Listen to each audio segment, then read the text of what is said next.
Hello दोस्तों। आज है 31 जुलाई और 31 जुलाई के करंट अफेयर के जो भी इम्पोर्टेंट क्वेश्चन बनते हैं आज हम उनके बारे में डिस्कस करने वाले हैं।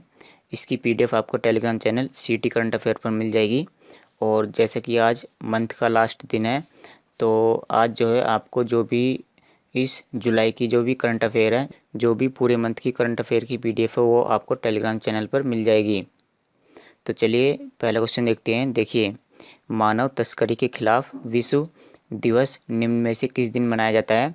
मानव तस्करी के खिलाफ विश्व दिवस तो यह मनाया जाता है 30 जुलाई को। और इसका मतलब क्या होता है? इसका मतलब होता है कि जो मानव होते हैं जैसे महिलाएं या पुरुष, उनको खरीदा या बेचा ना जाए, इसी को रोकने के लिए ही मानव तस्करी के खिलाफ विश्व दिवस मनाया जाता है 30 जुलाई को। और इस साल की थीम क्या है उसको देख लेते हैं। इस साल की थीम है victims voices lead the way. इसका मतलब क्या है? देखो, VICTIMS विक्टिम्स वॉइसेस, वॉइस का मतलब क्या होता है? वॉइस का मतलब होता है आवाज़, और लीड द वे, तो ये इस साल की थीम है। और विक्टिम्स का मतलब क्या होता है? विक्टिम्स का मतलब होता है पीड़ित, यानी जिन लोगों की तस्करी की गई है। और वॉइस का मतलब उन्हीं लोगों की आवाज़, विक्टिम्स की आवाज़ लीड द वे, लीड करेगी। तो ये इस साल का थीम है। चलिए अगला क्वेश्चन देखते हैं। महाराष्ट्र भूषण पुरस्कार 2021 के लिए किसे चुना गया है? महाराष्ट्र भूषण पुरस्कार 2021 तो इसके लिए चुना गया है आशा भोसले को, जो कि एक सिंगर हैं। और ये जो पुरस्कार है यह किसके द्वारा दिया जाता है? यह पुरस्कार महाराष्ट्र की सरकार के द्वारा दिया जाता है, महाराष्ट्र की सरकार के द्वारा। और यह एक नागरिक पुरस्कार है। जिस तरह से जो केंद्र सरकार है वो प्रदान करती है कौन कौन से, जैसे पद्म विभूषण, पद्म भूषण, पद्मश्री और भारत रत्न, वो भी चारों के चारों कौन से हैं? वो भी नागरिक सम्मान ही है। उसी की तरह से जो महाराष्ट्र सरकार है वो भी ये वाला अवार्ड प्रदान करती है, और यह महाराष्ट्र का सर्वोच्च नागरिक सम्मान है। अगर हम महाराष्ट्र भूषण पुरस्कार की बात करें तो इसकी शुरुआत 1996 में की गई थी। और यह किन किन क्षेत्रों में दिया जाता है? यह साहित्य, कला, खेल, विज्ञान, सामाजिक कार्य, पत्रकारिता, लोक प्रशासन और स्वास्थ्य सेवाओं के क्षेत्रों में यह पुरस्कार दिया जाता है। और इसमें 10 लाख रुपए प्रदान किए जाते हैं। और साथ ही साथ में एक लेटर मिलता है और एक मेडल भी आपको दिया जाएगा। मिशन यूथ किसने शुरू किया है? Mission youth Jammu and Kashmir तो यह मिशन जम्मू और कश्मीर केंद्र शासित प्रदेश ने शुरू किया है। और इसका उद्देश्य क्या है? आप यहाँ पर देख सकते हो, यहाँ पर लिखा हुआ है एन इंडियावर टू एम्पावर। तो ये एम्पावर करेगा किसको? जो यूथ हैं, यूथ का मतलब जो नौजवान हैं, नौजवान का मतलब क्या है? जो विद्यार्थी हैं, जो स्टूडेंट हैं, ये उनको एम्पावर करेगा। किस तरीके से? यह जितने भी विद्यार्थी हैं इस मिशन के तहत वो क्या कर सकते हैं? वो फ्री कोचिंग ले सकते हैं। इस मिशन का उद्देश्य क्या है? इस मिशन का उद्देश्य है कि जो छात्र हैं वो फ्री कोचिंग ले सकते हैं। और इस योजना से 3000 छात्रों को फ़ायदा होने वाला है। और ये जो योजना है यह 18 जून 2021 में शुरू की गई थी, यानी पिछले महीने ही इसकी घोषणा की गई थी, लेकिन इस महीने इसको औपचारिक रूप से चालू कर दिया गया है। और इसके ज़रिए जो स्टूडेंट हैं वो किसकी तैयारी कर सकते हैं? वो संघ लोक सेवा आयोग यानी यूपीएससी की तैयारी कर सकते हैं, यूपीएससी की। और उसके बाद वो जम्मू कश्मीर लोक सेवा आयोग, यानी जो जम्मू कश्मीर के अंदर ही लोक सेवा आयोग होता है उसकी तैयारी कर सकते हैं। साथ ही साथ में सेवा चयन बोर्ड और कर्मचारी चयन आयोग, इसका मतलब क्या है? SSC। तो इनकी तैयारी इस योजना की सहायता से स्टूडेंट कर सकते हैं। चलिए जम्मू कश्मीर के बारे में जान लेते हैं। तो इसकी राजधानी क्या है? इसकी ग्रीष्मकालीन राजधानी है श्रीनगर और इसकी शीतकालीन राजधानी है जम्मू। यहाँ के उपराज्यपाल हैं मनोज सिन्हा। और यह केंद्र शासित प्रदेश कब बना था? यह केंद्र शासित प्रदेश बना था 31 अक्टूबर 2019 को। निम्न में से किस देश ने भारत को 14 कलाकृतियाँ लौटाने का फैसला किया है? तो देश का नाम हमें बताना है जिससे भारत को 14 कलाकृतियाँ मिलने वाली हैं। तो आप यहाँ पर देख सकते हो, इसमें ये इस तरह की कुछ मूर्तियाँ हैं। आप यहाँ पर देखिए, ये हैं कुछ मूर्तियाँ। और साथ ही साथ में यहाँ पर कुछ ऐसी पेंटिंग्स भी हैं जिनकी जो कीमत है वो करोड़ों में है।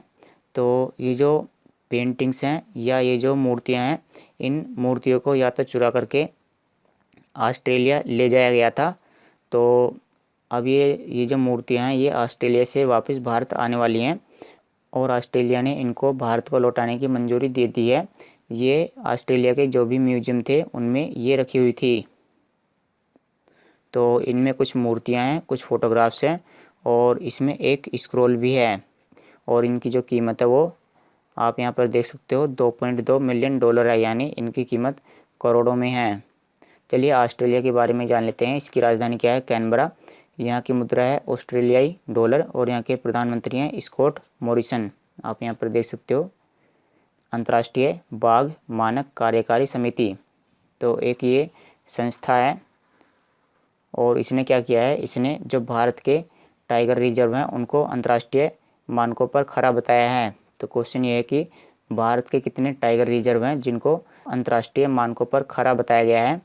तो भारत के 14 टाइगर रिजर्व हैं जो अंतर्राष्ट्रीय मानकों पर खरे हैं, यानी वो सही से कार्य कर रहे हैं और जितने भी अंतर्राष्ट्रीय मानक हैं वो उनको पूरा करते हैं। तो चलिए ये जो टाइगर रिजर्व हैं भारत के 14, इनके नाम जान लेते हैं। आप यहाँ पर देखिए, या ये क्वेश्चन एग्जाम में इस तरह से भी आ सकता है कि भारत के कितने बाघ अभयारण्य हैं जिनको वैश्विक CATS मान्यता मिली है? तो इसका भी मतलब यही है कि ऐसे कितने टाइगर रिजर्व हैं जिनको अंतर्राष्ट्रीय मानक की मान्यता मिली है, जो अंतर्राष्ट्रीय मानकों को पूरा करते हैं। तो ऐसे 14 टाइगर रिजर्व हैं और ये जो CA और TS है इसकी फुल फॉर्म आप यहाँ पर देख सकते हो, कंजर्वेशन एश्योर्ड और टाइगर स्टैंडर्ड्स। चलिए मैं आपको अब 14 जो भी टाइगर रिजर्व हैं उनके नाम आपको दिखा देता हूँ। आप यहाँ पर देखिए, असम के 3 टाइगर रिजर्व हैं, मानस, काजीरंगा और ओरांग, और मध्य प्रदेश के भी 3 हैं, सतपुड़ा, कान्हा और पन्ना। महाराष्ट्र का एक है, पेंच। बिहार में कौन है? Valmiki tiger reserve. और उत्तर प्रदेश का दुधवा, पश्चिम बंगाल का सुंदरवन, केरल का परम्बिकुलम और कर्नाटक का बांदीपुर और तमिलनाडु का मधुमलाई और अन्नामलाई। तो इस तरह से ये 14 टाइगर रिजर्व हैं जो अंतर्राष्ट्रीय मानकों को पूरा करते हैं। किस IIT संस्थान ने कोविहोम नामक कोविड RNA परीक्षण किट विकसित की है? तो आप यहाँ पर देख सकते हो, ये है कोविहोम COVID-19 टेस्ट किट। तो इसकी सहायता से आप क्या कर सकते हो, इसकी सहायता से आप COVID-19 की घर पर ही टेस्टिंग कर सकते हो और इस उपकरण की सहायता से मात्र 30 मिनट में इसका रिजल्ट आ जाता है। 30 मिनट में इसका रिजल्ट आ जाता है और इसकी कीमत कितनी है? इसकी कीमत है 400 रुपये। और जो IIT संस्थान ने इसने बताया है कि हाल ही में तो इसकी कीमत है 400 रुपये, लेकिन अगर इसका उत्पादन बहुत ज़्यादा करें तो इसकी कीमत जो है वो 300 रुपये प्रति टेस्ट भी हो सकती है। 300 रुपये प्रति टेस्ट। तो इसका विकास किसने किया है? इसका विकास किया है IIT हैदराबाद ने। पिंक प्रोटेक्शन प्रोजेक्ट किस राज्य ने शुरू किया है? Inauguration of pink protection project, तो इसकी शुरुआत की गई है केरल के द्वारा। और जैसे कि पिंक जो है महिलाओं को बहुत ही ज़्यादा पसंद होता है, तो आप इसको इस तरह से याद कर सकते हो कि ये जो प्रोजेक्ट है यह किसके लिए शुरू किया गया है? यह प्रोजेक्ट महिलाओं के लिए शुरू किया गया है और इसका उद्देश्य क्या है? इसका उद्देश्य है महिलाओं की सुरक्षा करना। तो जो सार्वजनिक स्थान है, जो पब्लिक प्लेस हैं, जैसे रेलवे या एयरपोर्ट या जो भी सड़कें हैं वहाँ पर, या जो भी निजी स्थान है या जो भी डिजिटल स्थान है वहाँ पर महिलाओं की सुरक्षा के लिए पिंक प्रोटेक्शन प्रोजेक्ट शुरू किया गया है। जैसे आपने स्कूल के बाहर जो पुलिस वाले होते हैं वो बैठे हुए देखे होंगे, तो इस तरह से ही यहाँ पर भी जो पुलिस वाले हैं वो स्कूल के बाहर या जो भी जैसे प्राइवेट कंपनी है उनके बाहर ये बैठने वाले हैं। चलिए केरल के बारे में जान लेते हैं। तो इसकी राजधानी क्या है? इसकी राजधानी है तिरुवनंतपुरम। यहाँ के मुख्यमंत्री हैं पिनाराई विजयन और यहाँ के राज्यपाल हैं आरिफ मोहम्मद खान। तो ये हैं पिनाराई विजयन और ये हैं आरिफ मोहम्मद खान। सरकार ने मेडिकल सीटों में OBC यानी जो पिछड़ा वर्ग होता है और EWS यानी इकोनॉमिकली वीकर सेक्शन यानी आर्थिक रूप से कमज़ोर को कितने % आरक्षण दिया है? तो जो लोग मेडिकल यानी जो MBBS करना चाहते हैं और वो मेडिकल के लिए एग्ज़ाम देते हैं। जो मेडिकल के लिए एग्ज़ाम कौन सा होता है? मेडिकल के लिए एग्ज़ाम होता है नीट का।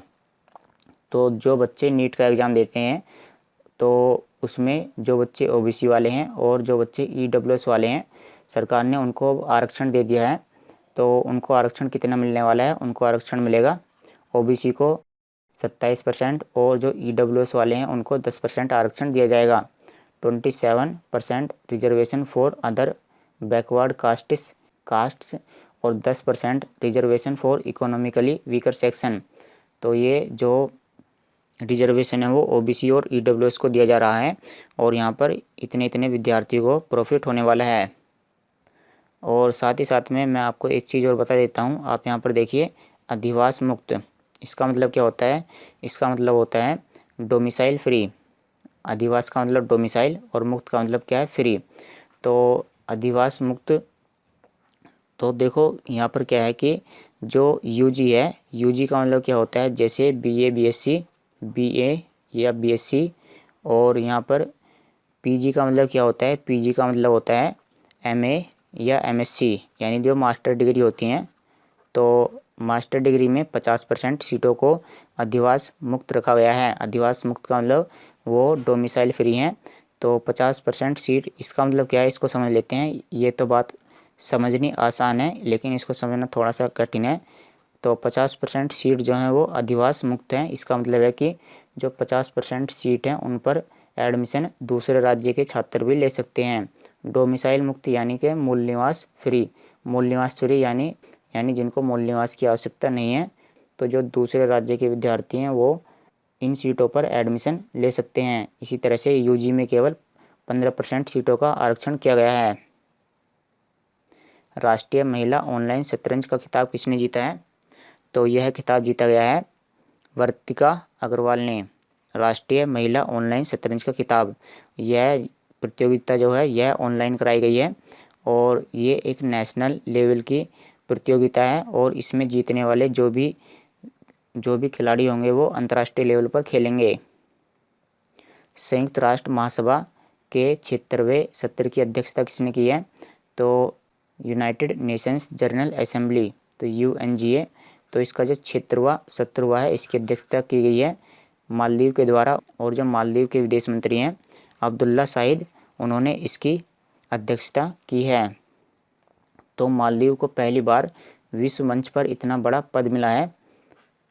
तो इसमें देखो, ये जो 76वां सत्र है इसका मतलब क्या है? जैसे हमारे देश में भी जो लोकसभा होती है उसका कौन सा सत्र चल रहा है? लोकसभा का 17वां सत्र चल रहा है और इसकी अध्यक्षता कौन कर रहे हैं? इसके अध्यक्ष हैं ओम बिड़ला। इसी तरह से पूरे विश्व में कौन सी संस्था होती है? पूरे विश्व में संस्था होती है, जैसे हमारे देश में तो लोकसभा है, उसी तरह से पूरे विश्व में कौन सी संस्था है? संयुक्त राष्ट्र महासभा। तो इसका जो 76वां सत्र है इसकी अध्यक्षता की है अब्दुल्ला शाहिद ने, जो मालदीव के विदेश मंत्री हैं। चलिए संयुक्त राष्ट्र महासभा के बारे में जान लेते हैं। इसका मुख्यालय न्यूयॉर्क अमेरिका में स्थित है और इसके अध्यक्ष कौन है? Abdulla Shahid. Miss India USA का ताज किसे पहनाया गया है? तो यह ताज पहनाया गया है वैदेही डोंगरे को। कोलियर्स के मुख्य कार्यकारी अधिकारी कौन बने हैं? यानी CEO यानी चीफ एग्जीक्यूटिव ऑफिसर। तो ये एक अमेरिका की कंपनी है और इसके CEO कौन बने हैं? इसके CEO बने हैं रमेश नायर। तो जैसे इसकी बहुत सारी संस्था होंगी, तो जो भारत वाली संस्था है, जो भारत वाली इसकी ब्रांच है, उसके जो CEO बने हैं वो कौन है? रमेश नायर। और साथ ही साथ में भारत प्लस एशिया, तो ये दोनों जगह के लिए CEO बनाए गए हैं। तो चलिए दोस्तों, आज की वीडियो में इतना ही। Thanks for watching the video. कल मिलते हैं आपसे।